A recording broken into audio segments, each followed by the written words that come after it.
You're a comedian. Mm-hmm. What's your go-to topic that's just the funnest thing to joke about?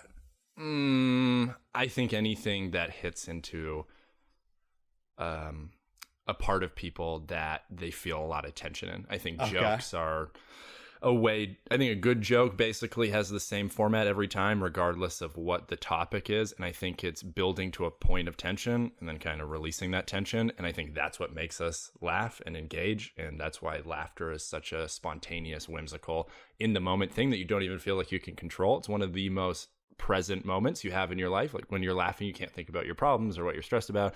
And I think it has something to do with that sort of polarity about tension and a releasing of tension. So I think anything where there's tension can be funny if it's mined properly. Cool. Thank you for that. What did you want to be when you grew up?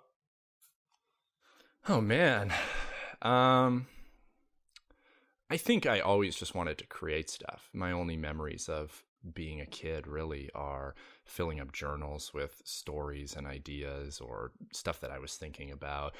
I was always kind of in that role of trying to make people laugh. Like that was always something that was happening for me. And I think a lot of it, comes down to you want to really talk about tension. Like there was tension in my family growing up and in my home life. And that was an easy way. And, a lot of people and a lot of comedians, that's sort of a very big cliche is that humor is a defense mechanism and all that sort of stuff. But the way that I think about it is that humor and jokes and comedy can either be a shield that you can use to kind of keep you safe, or it can be a bridge into something that's kind of fun and you can invite people into. So from the time I was little, I was just always creating stuff. I always liked to create. So I don't think I ever thought about it in terms of what I wanted to be, but I just knew I wanted to create stuff. Okay. What was something that you created as a kid that was just super creative, maybe a little outrageous? I think it just came down to what I would do with writing and storytelling and jokes. Like I would ask my teachers if I could go up in front of the class for 5 minutes and do jokes or make fun of a substitute teacher that we had for 2 months. Or I was always just looking for opportunities to do that, which sounds kind of ridiculous now looking back on it, but it was just so innate.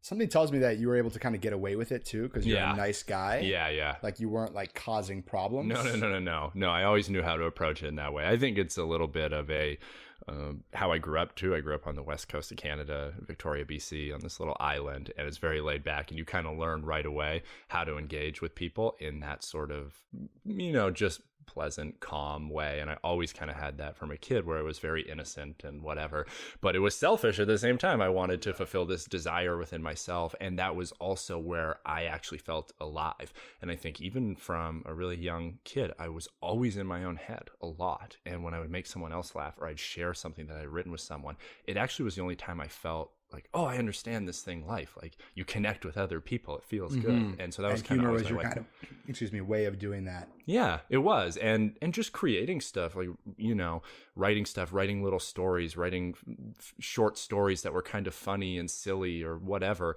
That was just kind of always my way in. I felt like that was how I connected with people, was like, hey, look at this thing that we kind of get on this human level. And I made it just for fun, Would you still consider yourself to be innocent?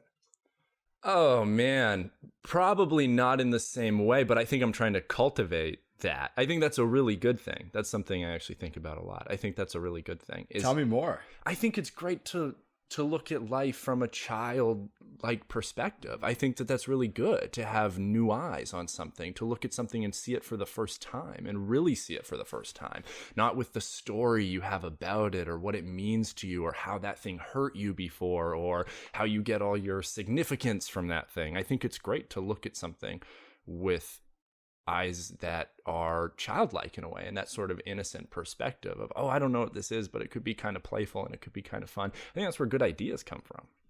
Absolutely. I was talking about this a couple of weeks ago on the show where we take so much for granted because we've seen it before. It's like it's there every day. Like totally. I was using this example of the house across the street from me a couple episodes ago that I hadn't actually even seen it until I looked, and it's like right across the street from me. But I think it's just a great invitation, opportunity, like allow ourselves to see more of the picture of what's unfolding. And we're never going to see everything, but to kind of be in that, all right, what else? Like, what else can I see? What else can I tap into? And that same idea of not taking things for granted and actually challenging the status quo, because and just who knows who came present up with all these in things. That moment. I think that's really what it is. When you're a kid, you're present. You don't know that at the time, but then you realize it later that you were so present as a child. And then we get older and you have all these things, these scripts running in your mind, these stories running in your mind, and they don't really turn off so easily anymore. And you actually have to kind of cultivate that. You actually have to try, which is strange, And then when you do and you're actually present, you realize, whoa, this is not how I'm living most of my life, or at least for most people. And for myself, that's something that I really have to be conscious of every day, is trying to actually cultivate that, because I think that's where everything good comes from creatively and in relationships and in business and in every aspect of life. It comes from actually really being in the moment and seeing it as it is, not necessarily as you want it to be, but being honest, being real, they're seeing it for what it is because you're in the moment and you're accepting it. You're not trying to force this moment to happen in this certain way. You're just showing up and being there. Question for you. When was like a recent time where you just felt like totally out of your head, in your body, so present, so joyful, lit up, alive? Yeah.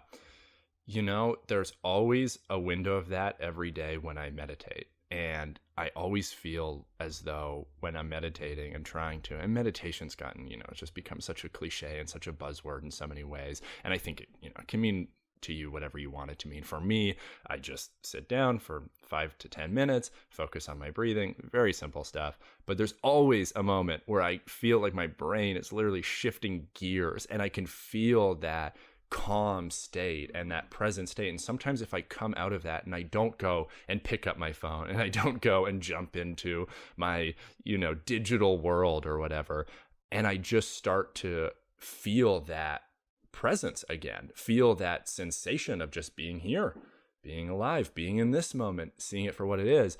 There's something so amazing about that. And I think we've told ourselves, and I think this is a little bit of cultural stuff and marketing and whatever, if you will, but I think we've told ourselves we need these big moments to be happy. And we're kind of looking for these big things and going, well, here's the reason that I can be happy. Here's my excuse to be happy. I've got this thing that I can point to and hold. And that's why I'm happy, man, is because I got this thing.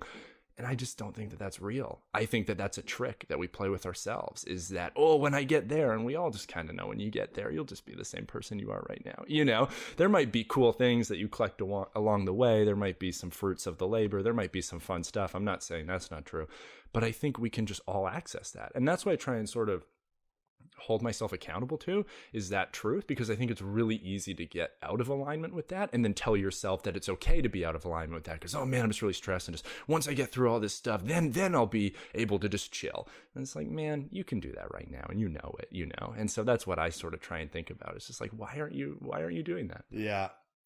A lot of times people I work with will use qualifiers like, I'll just do this, or I'll try to do that. Right. And it's like, either you're going to do it or you're not going to do it. Yeah, it's a binary thing. Yeah, it's one or the other. Yeah. It's not, no, I totally agree with that. And I think that the hard part is we actually like to believe we're more honest with ourselves than we are. That's my personal opinion. I fully agree with that. This is my thing. Agree. I mean, there's so many things we don't want to think about or look away from. Yes. Like someone will ask us about it, and we'll push them away. And you'll almost cultivate what I would call fake vulnerability. Like these safe areas that you can be like, well, I'm vulnerable about that, so I must be honest with myself. And you're kind of ignoring the elephant in the room in your life. And I've been so guilty of that. All these things that I'm saying. It's not from a place of judgment. It's from a place of, this is something I struggle with and relate to. And I just think that's so hard for us because in some ways, we can't see ourselves fully. And I think that's okay. I think that's fine. I think that's the beauty of relationships and friendships and partnerships and, all different kinds of things, is you need other people to help you be the best version of yourself.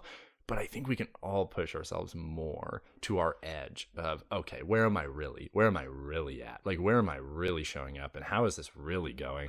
And, I try and do that. Yeah, you're speaking my language. Yeah. I mean, since this show is all about being real and actually going there, what is that something in your life right now that is rearing its head, maybe a little bit challenging? I got to get off my phone, man. I got to get off my phone. I got to show back up in the stuff that really matters. I got to get away from the email and the digital stuff. And I got to get away from the sort of dopamine and serotonin hits you get from seeing these little achievements pop up in your inbox, or seeing someone that you're working with tell you some good news. And also on the other end, the bad news and the spirals that can bring. Like, I'm just not using my time to its fullest capacity. I just wouldn't be happy if I kept living the rest of my life like this. And I realized the reason that it's happened is because I got to a place where ambition really mattered a lot to me, and it still does in a lot of ways. But I let that just become everything, and I let that be how I saw myself and where I got my self-worth from. And this is not a unique thing to me. I'm sure it happens for tons of people, but it's just, I got to this point recently where I just went, if I spent every day like this from now till I died, I'd be so mad at myself. I'd be laying there at the end of my life going, I can't believe that. I can't believe you did that. I can't believe you settled for that. And that's really what I feel it is it's settling. And it's not just about the technology. It's about distraction. It's about, why do you let all these things into your mind, man, that just don't serve you? They don't support you. They're not even that interesting. They're just sort of distractions that are very fleeting, and they kind of just appeal to that part of your monkey brain that wants to just go, it's that very chaotic kind of ridiculous level of consciousness. And the funny thing is that I'll meditate and I'll do these things and I'll journal and all these things that I know kind of cultivate gratitude, cultivate present moment awareness, all these buzzwords that I'm sure people have heard. Yep. And then I'll go from that into being the worst person, that I could possibly be. Like, I'll go from like my highest self to my lowest self, sometimes in the matter of an hour. And I just go, what is that, man? Like, what's causing you to do that? And I know what it is. It's fear. It's that I don't want to focus on the number of things that I know are really important to me because I'm scared they might hurt me. I might fail at them. They might be challenging. And so I think a lot of it has to do with that. And then I think we're just very overloaded with distractions in our current culture. I think it's very normal. I think that's just kind of an unfortunate thing that's happened for lots of reasons, and I know that that's a thing for me, and I know I'm trying really hard to work on it. And I even feel slightly a bit of embarrassment bringing it up now and talking about it, because I go like, wow, how can that be your thing? How can that be the thing that you're struggling with? And it's like, no, it is, because at the end of the day, I have this mind that always wants to be in motion, that always wants to be doing and learning and growing and pushing and achieving and trying. And sometimes channeled in the right way, that's a beautiful thing. Other times channeled in the wrong way, that's awful, and I've let myself go down those simple, easy paths for too long. And I just go, okay, that's fine. I don't need to get so overwhelmed. Dwelling on that certainly won't support or serve me. So I'm just going to go, yeah, that's kind of ridiculous. It's kind of funny. And I'm going to move on from it. Yeah, I mean, it sounds like you're using it as a motivator. Like, you have the awareness right now. Yeah. So that's obviously the first step in terms of, creating the change that, yeah, you ultimately seek. See, and this is the thing, though. It's very interesting. Part of the reason that I'm pumped to bring this up is I believe that you shouldn't rely on willpower. I think willpower is a joke. I think that's a total myth. The reason I'm bringing it up is because I really value you as a friend.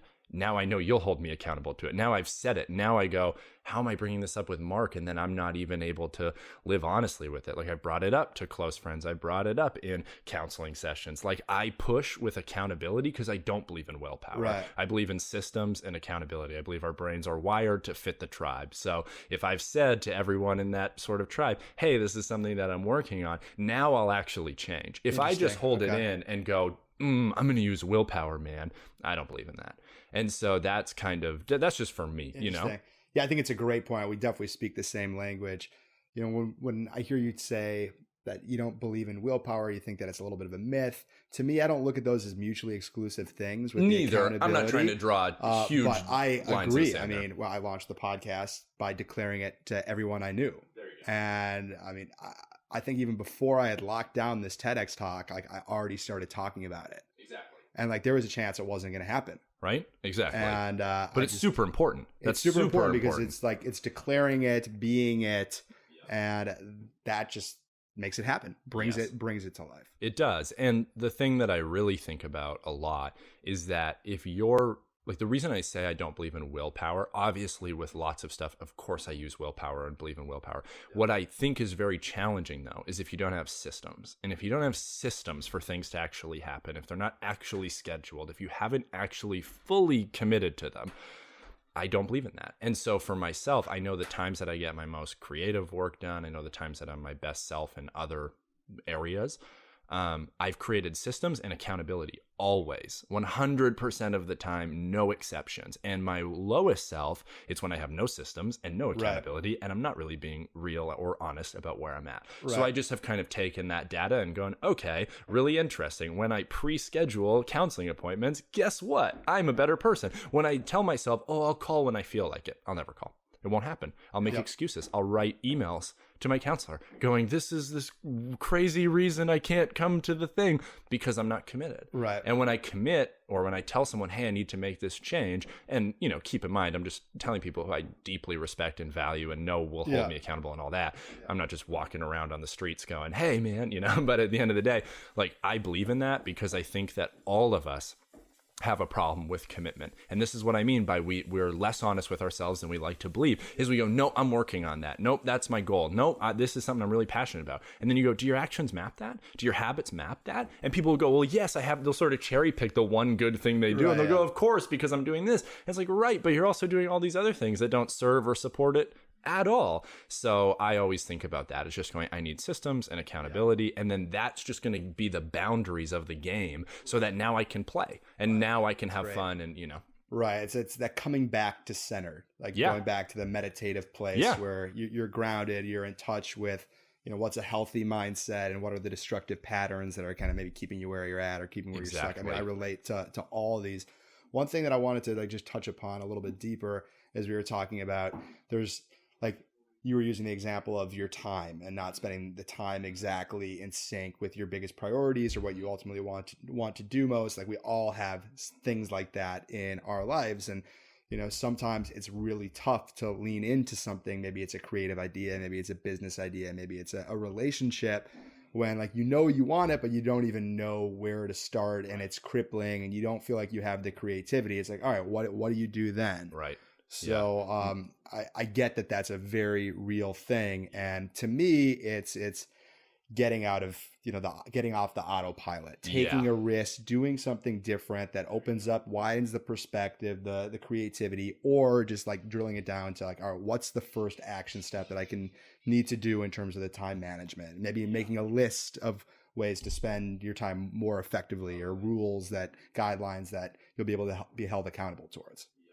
The way I think about it, and this is just what's worked for me, is to make the game easily winnable. And so when I'm really struggling with stuff, I just be like, set a timer on your phone for 5 minutes. You can write for 5 minutes. What, you can't write for 5 minutes? And so those little things, but it just gets you into that flow. And so many people, it's just inertia, right? It's just hard to get the ball moving at first. And that's what I totally struggle with. Like, again, all these things, it's so profoundly real to me. And so anyone, you know, listening, this is just totally something that I get and deal with. And I think all of us do. And I think it's really important to be honest with the fact that we all sort of have these things. And so I just make the game easily winnable. It's just, if I'm really struggling with something and I know I need to start talking about it with people that I'm close to, I'll just go pick up the phone and call one person, right? You don't have to start with everyone and you don't have to start with this huge thing. I don't need to go for a 12-week intensive retreat. And you know what I mean? Like, I just need to have one conversation. Like, I just need to I just need to go for a 10-minute run. You know what I mean? Like, it's just make it easily winnable. And when you do that, you start to get momentum. And I think momentum actually really matters. I think it's easy to write that off and go, oh, that's kind of a fake concept. But when you get in motion over and over and over again, you build credibility with yourself. And that's something that I really think about, is trying to build trust and credibility with myself, not just with other people, but with myself. Like, I want to be able to look at myself and go, yeah, you're doing what you need to do. Like, you're trying, you're showing up and playing to the best of your potential. Last question of this portion of the interview. This show is called The One and Only. There's 7 billion people and only one of each of us. Kevin Breel, what makes you the one and only? What makes you one of a kind? Oh, man. I don't normally think in these terms, but I will try to. The first thing that pops into mind, so I'll just go with that, is I think I pull from both ends on everything. I think I'm pretty in touch with the polarity of everything. Like there's light and there's dark and there's ups and there's downs, and you got to be motivated by pleasure, but you also have to be motivated by pain. Like I really believe in that. And I always think about how do you pull from both sides? How do you think, big picture, but then day to day, move as quickly as possible and get things done. So I think the duality, I think that I'm really into that concept of just, there's always a duality in every situation, and that's kind of what makes things beautiful. And so I try and tap into that with my work and with my life. And yeah. Welcome to the show. Thanks, the man. one and only Kevin Breel. Yeah. Thrilled to have you here. And for everyone listening, Kevin and I, we were introduced probably 3 or 4 months ago by our mutual friend, Taylor Conroy, who's been on the show. I've talked about Taylor a lot of times. And Kevin came over a few months ago. And we had an amazing conversation, and Kevin inspired me to become more of a speaker. And so this TEDx talk that I just gave 2 weeks ago, I really give Kevin so much of the credit for opening up my eyes to the possibility of sharing my message. Just you have done such an excellent job at sharing your message. Oh, thank you. And I just have so much respect for you, how open and inspiring you are, how passionate you are, and how vulnerable and open you've been so far in this conversation. I mean, that's everything that I stand for and I'm working towards, is more open and more honest conversation, so we can better understand ourselves and understand each other. And then once that's in place, we can better support each other and then hopefully ultimately thrive together. So I feel like, our messages, everything that we stand for is like really, really aligned. So I'm thrilled to have you here today. Thank you so much. For everyone tuning in, Kevin is a writer. He is a comedian. He is an activist with really a focus on mental health. Yeah. And you gave an absolutely killer TEDx talk called Confessions of a Depressed Comic, which went viral on the internet and has been seen multiple millions of times. And it launched a huge speaking business that I definitely want to get more into. And you also have a beautiful book as well, which is a tell-all memoir called Boy Meets Depression.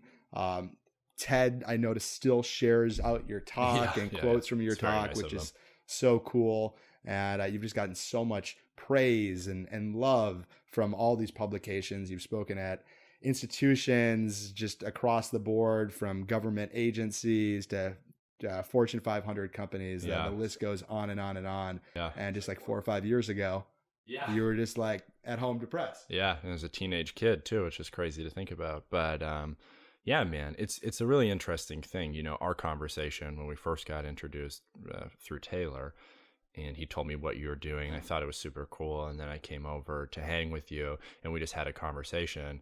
It's really interesting because I feel as though the thing that is the elephant in the room in someone's life is the thing that they also really could and should share, and for you, that's a certain style of vulnerability and honesty and, emotionally driven leadership, if you will.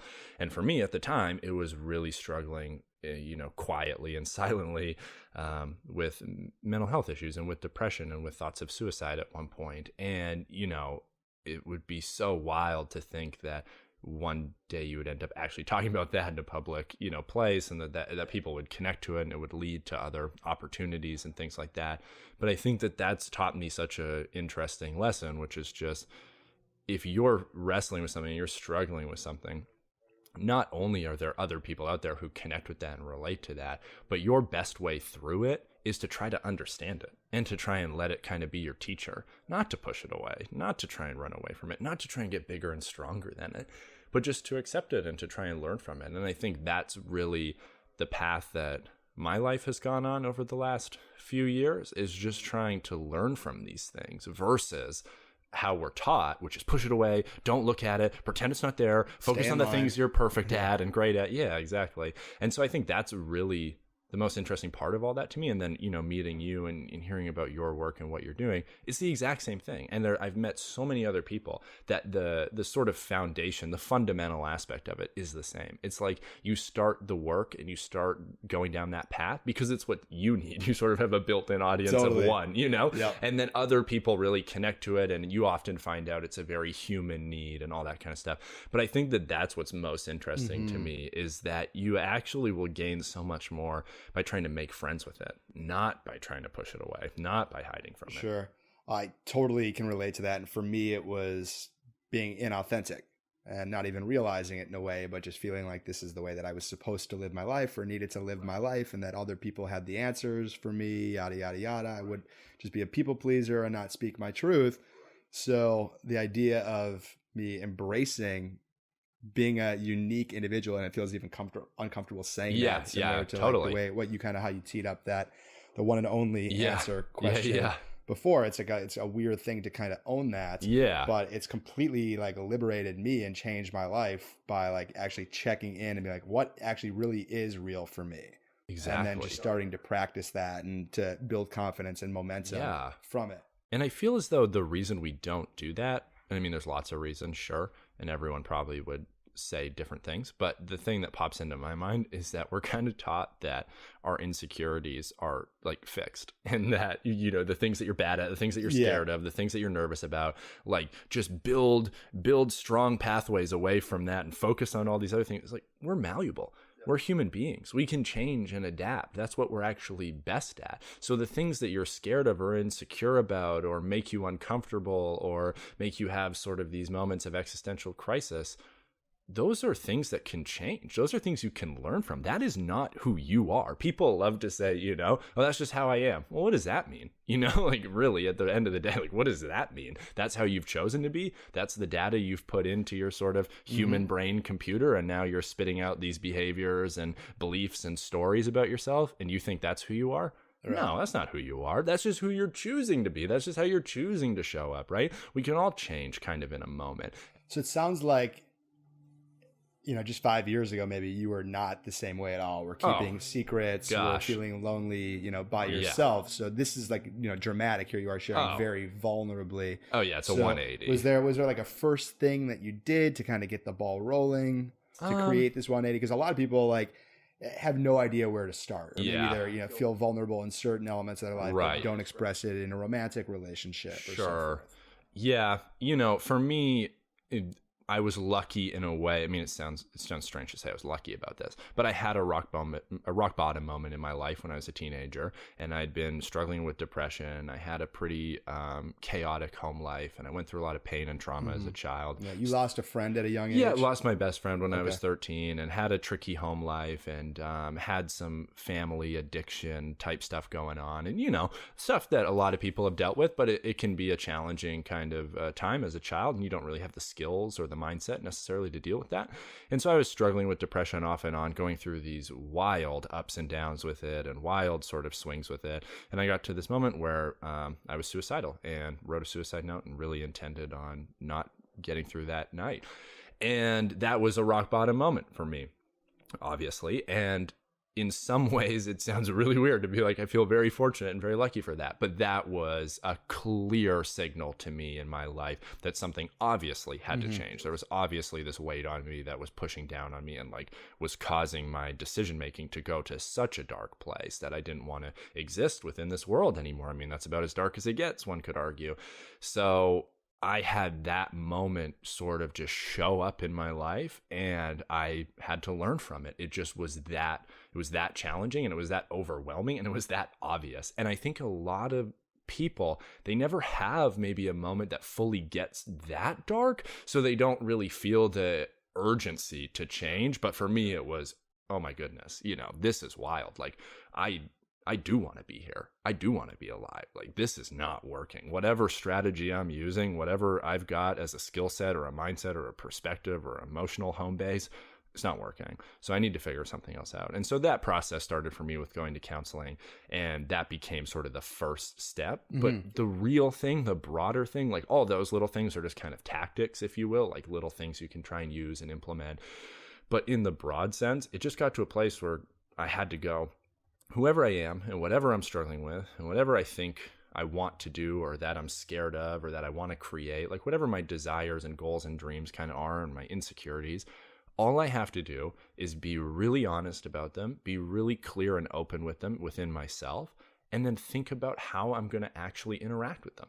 Whether that's my fears or my dreams, whether that's my, you know, vision of what my pleasure is or my pain, like the duality, you know. And I just realized that. I went, that's actually a practical philosophy you can live your life with, is going, I'm going to be honest about everything. I'm going to accept everything, go, that's okay, that's cool, that's not a big deal. And then I'm going to figure out how to actually deal with it. And that was what changed it, was just getting into alignment with myself, getting to this place of radical transparency, getting to a point where I could actually be honest. And that does not mean that I have any special, that I have any sort of sense of perfection about this or that I've mastered it. It's the exact opposite. I just look at it as you just fall down and get back up. You just start over and then start over and then start again and then start again. Like, to me, and that's sort of the spiritual side of it, is it's just like, just try again. Just pick yourself back up and do it again. Like, don't think about it too much. Don't obsess about it. Just try again. But really try. Don't just let yourself go, oh yeah, I think I'm working on that. No, you got to get to a place where you're fully honest with yourself, And so what I've done is I've kind of put things in my life that I think of as sort of mirrors that reflect myself back to me. And one of those things is counseling. And one of those things is really good friends. And one of those things is, having just sort of the right environment for myself and all that. And it's really just because when you put those things into your life, they are inevitably a mirror that shows you something about yourself. And when you have enough of that, and those people that you trust and love to sort of support you in that way, are honest with you, you won't run into the same roadblocks over and over again. You'll run into at least new roadblocks. You'll run into at least new challenges. You'll fall down in a different way, but you won't just keep hitting up against that thing going, geez, like, how do I get over this? Right. And I think that was what was so critical for me. It's like, just fail in a different way. Like, just try something different. Like, just approach it a different way. And so for me, like, I look at everything from creativity to business to life and friendships and relationships as just try again, start over, just pick yourself back up and start again. Absolutely beautiful, Kevin. And I totally relate to the duality. And I feel like I've grown a lot. And at the same time, like, the duality is super real. Yeah. Absolutely amazing. And I want to get back to your story as well, Kevin. So how did your relationship with yourself change as a result of this, like, sudden blast off from just living in your mom's basement to being, like, now, like, this huge, big time motivational paid speaker? Yeah. I think the thing was, man, and the thing that I've really only maybe in the last year kind of gotten clarity on, because I was just so driven by fear, man. It was just crazy. I didn't know how to handle money. I didn't know how to handle success. I didn't know what relationships were good and what were bad. I didn't realize just how my whole life was predicated on fear because of how I grew up. It was just, and I'm not trying at all to be like, oh my gosh, I had this super hard life, like, feel sorry for me or something. I'm just saying that the challenges that I had in my life, the environment that I was in, the way that I grew up, the economic reality of how I grew up and all these types of different things, it influences your mind. That's where you first build your philosophy on life, is how you grow up, right? And the way that I grew up, it was just so fear-based, man. It was just unbelievable. And I just didn't even get to the bottom of it till recently, because fear can be a fuel. Like, fear can be an untapped energy source. You can use fear in certain ways. And I was using it, just go like, boom, just 100 miles an hour. Like, everything has to happen. Like, I'm moving this ball forward. Like, there's nothing that's going to get in my way. But it wasn't coming from a great place. It was really coming from a scared place.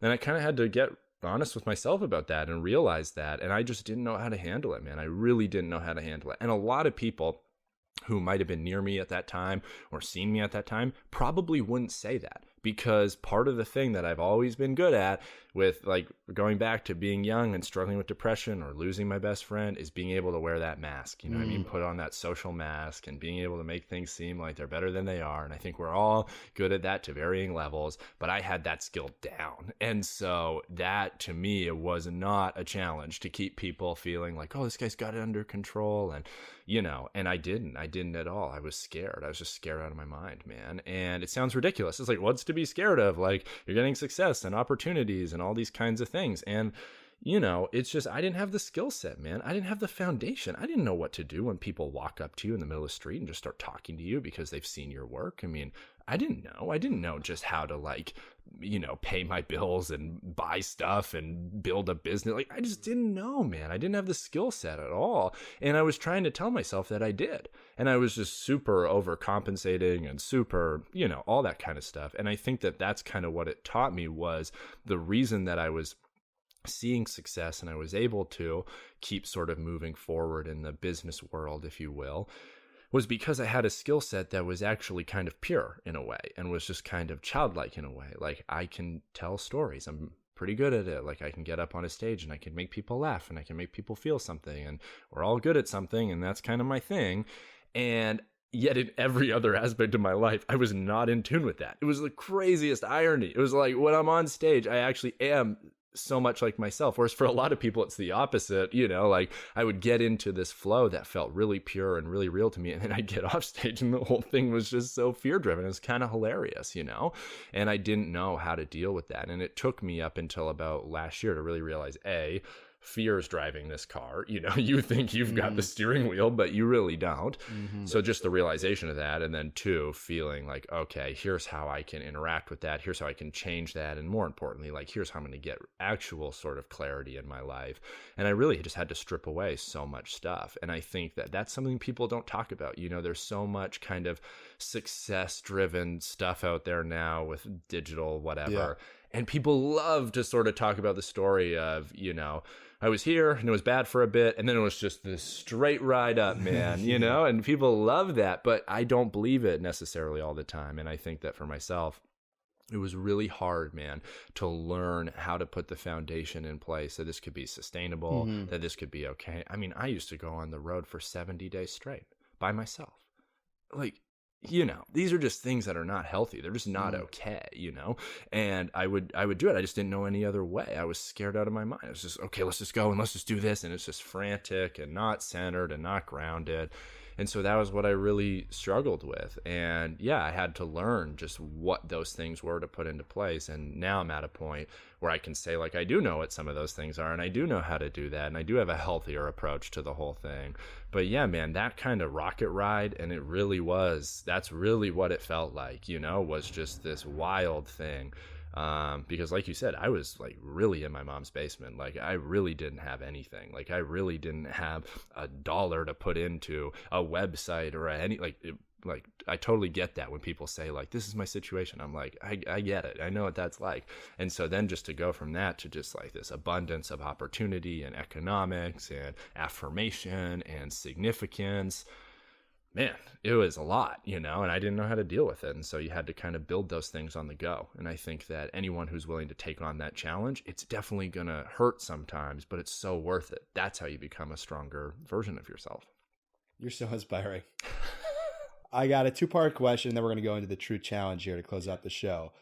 So I have this 8-week program for leaders called Winning Weeks. And so I love asking all my guests on the show, what is a winning week for you? So what are the characteristics? What are the kind of the criteria, the things that really make a week really excellent for you? And the second part of the question is, what is a life hack, something that you practice that most people don't, that's a game changer that people could practice at home? Super interesting.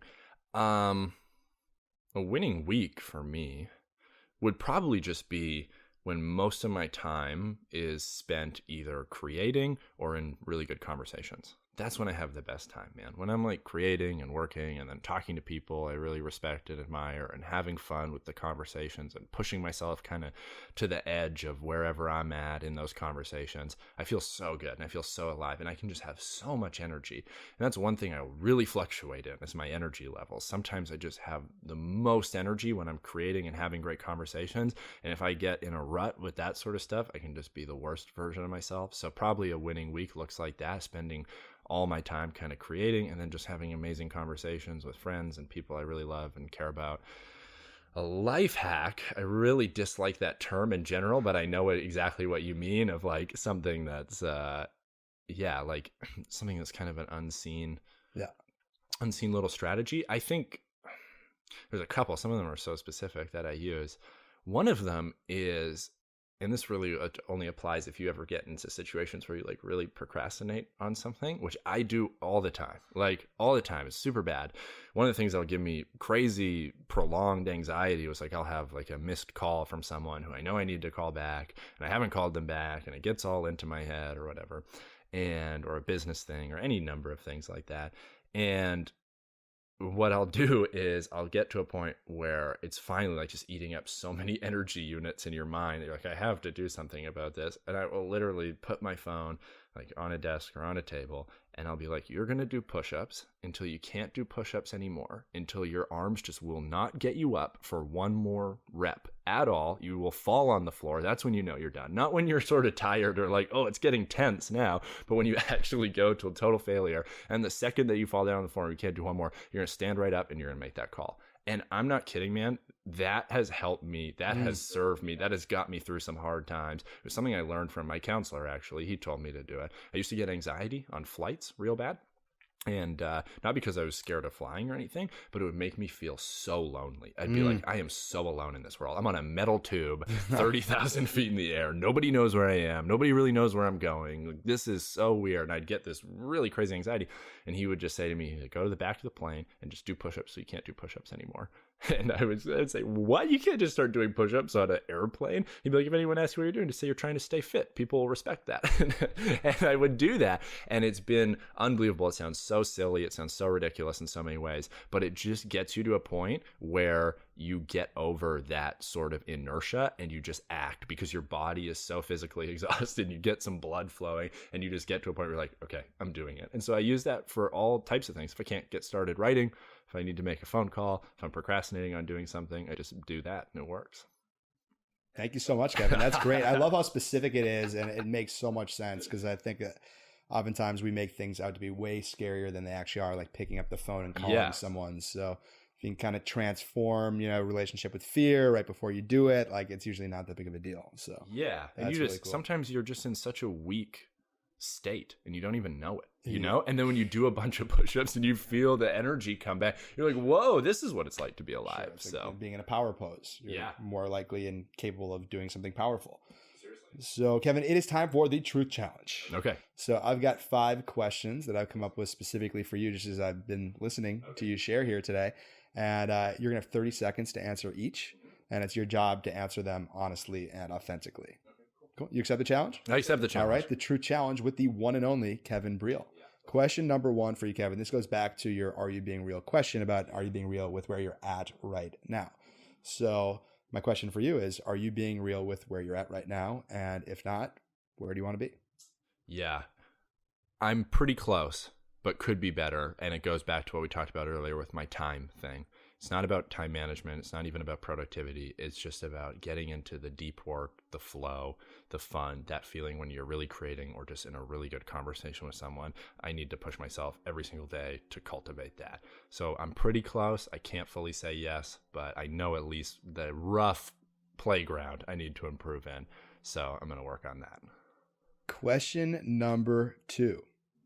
Where is your edge right now? Yeah, that's so good. Jeez.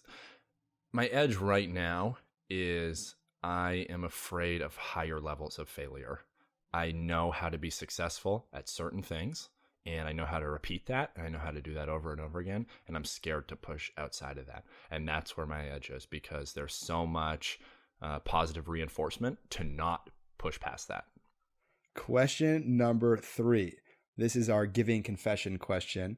What is something that you're embarrassed to admit, or maybe ashamed to admit, or you just don't share with anyone, but you're willing to share anyways because it could help someone? That I let myself go into ruts where bad behavior starts to just stack on top of each other. And I absolutely hate that. I feel deeply conflicted about that when it's happening. I know I need to change it. But when I start to procrastinate on something or get scared about something, it can just compound. And that is the thing that I just hate the most. And I go, you're better than this. Like, come on, man. So that's probably the thing. Question number 4. What do you try not to think about? What I'm trying not to think about is just all the perpetual constant negativity that's in media and that's in culture and this scarcity mindset that we all seem to have and this fear-based belief system. I just try and ignore that. I just cut that out. I just don't believe in that. I don't want to think about that. That doesn't serve or support me. I want to help people. I want to give to people, and that does not get me closer to those things. So, and question number 5, you brought the conversation of depression just into the mainstream with your TEDx talk and with your book.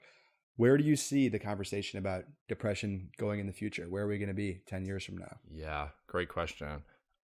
I would hope, it would be my hope, that it stops being this thing that has this instant negative connotation and knee-jerk reaction, and that people actually start to see it as a tool that you can optimize yourself through it, that you can learn through it, that you can grow through it, that it's actually, as bizarre as it might sound, it's a bit of a positive thing, and that you should be grateful for it and fortunate for it, because it's going to be your teacher. Whether you know it or not, it's going to be your teacher. So that'd be my hope. The Truth Challenge with the one and only Kevin Breel. Thank you so much. You've been so open and honest. It's amazing to have someone who's just so transparent and real on the show. I've done a lot of interviews, and like, you are absolutely bringing it. It's so beautiful and refreshing. Hey man, to get your honesty. We come up to play at the level that the tribe's at. So you set the tone, so I'm just trying to play into it, and that's what I believe in life. I'm not trying to use willpower, to be honest. I'm just trying to get to your level. So there you go. Thank you, brother. So let's wrap this up. What can we do to support you? Yeah, whoa. Man, you ask a lot of really good questions. It's almost like you're super good at this. Yeah. It's a practice. What could people do to support me? Well, I think that in a very specific sense, I just want people to show someone they care about what I do. And that could just mean anything. It could just be like, hey, check this out, or read this, or whatever, or come see this guy if he's going to do a thing, or if you want me to come and do something for your audience or community or whatever. I just like it when people show each other things. I think that's a really positive thing that we don't do enough of, and it's something I want to do more of. Is sometimes I'll really like a song and I'll tell no one about it. I'm like, what am I doing? This is amazing. Every time I put this song on, I'm a different person, and I've told 0 people. Like, I'm so such selfish. An easy thing to do. Yeah. Like, you're really good at stuff like that, but I'm not really good at stuff like that. So that's what I would say, is just show someone who you care about and that you think it might matter to, and just show them anything. So yeah. Thanks. I strive to do better and better at that every day. Yeah. In terms of sharing friends' works or things that I believe in. Because it could change somebody else's life. Why don't we do that? And now we have all the tools to do it. It's so embarrassing. So yeah. Final question. What last words of inspiration do you have for listeners of the one and only to live an epic, authentic life? Yeah, I think it would go back to something that I said earlier, which is just try and move an inch forward, but intentionally and incrementally every single day. And what I mean by that is just, there's always something that's in the back of your mind, or that's laying heavy on your heart, or whatever the case may be, that you have a feeling that you need to do, and you push it off for another day, and you say, I'll get to that. No, just start now, fall down, get up again, just move it 1 inch forward over and over and over again. And I really believe that's the key to like a happy, fulfilled, grateful life. So do that thing, whatever that thing is for you. The one and only Kevin Breel. So many mic drops throughout this whole conversation, and I had so much more that I wanted to discuss with you today. So it just means next time you're in LA, we're going to have to get mic'd up again. Done deal.